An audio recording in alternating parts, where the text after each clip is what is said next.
History remembers the battles, the clash of empires, the names of great commanders, the single moments that turn the tide of nations.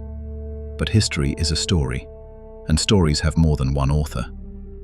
What if the most important thing about Britain's greatest naval victory wasn't the battle itself, but the toast given in its memory? A toast spoken in two completely different ways, in two completely different rooms, revealing a hidden story of triumph, tragedy, and a memory deliberately forgotten.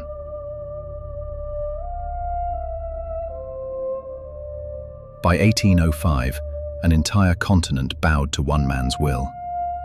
Napoleon Bonaparte's ambition was absolute, his Grande Armée seemingly invincible. Only one obstacle remained: the grey, turbulent waters of the English Channel, and the wooden wall that guarded it. On the maps in London's Admiralty, the world was bleeding red. To conquer the island nation, Napoleon needed to control the sea, if only for a day. His grand fleet, a combined force of French and Spanish warships, was the key. Standing against them was a force smaller in number, but hardened by years at sea. A fleet of salt-stained, battle-scarred ships, and at their head, a man who had become a living legend. A commander whose very name inspired both devotion in his men and dread in his enemies. Vice Admiral Lord Horatio Nelson. The established doctrine of naval warfare was a stately, indecisive duel of cannons at a distance. Nelson would have none of it.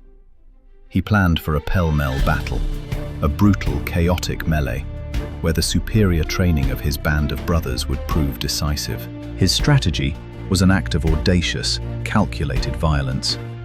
He would drive his fleet in two columns, head-on, directly into the enemy line, shattering their formation and forcing a fight at point-blank range. It was a strategy of immense risk, exposing his lead ships to the full, raking fire of the enemy before they could ever reply. A desperate gamble on the skill of his gun crews and the speed of his ships. Then came the signal that would echo for eternity. England expects that every man will do his duty. The impact was cataclysmic. A deafening roar of cannon fire, the shriek of splintering wood, the air thick with acrid smoke. It was the brutal arithmetic of cannon and crew, a close-quarters slugging match where courage and rate of fire were the only currencies that mattered. Nelson's plan worked to perfection. The Allied line was broken. The battle became a series of vicious ship-to-ship duels. Victory was no longer in doubt, but as his masterpiece of violence unfolded, a single French musket ball, fired from the rigging of the Redoutable, found its mark. In the hour of his greatest triumph, the nation's greatest hero fell.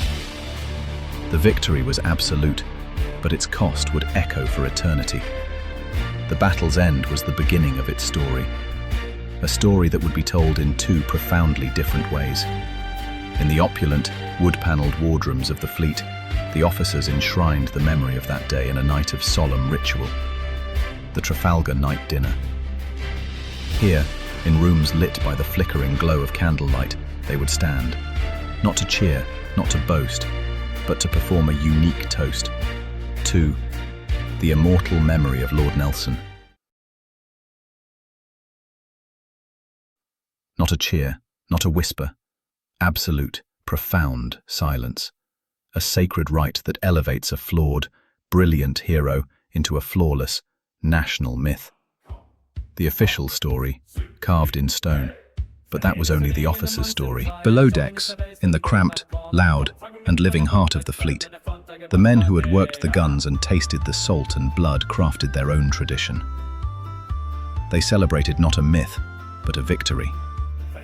They named their night not for the battle, but for the humble HMS Pickle, the small, swift schooner that raced the news home.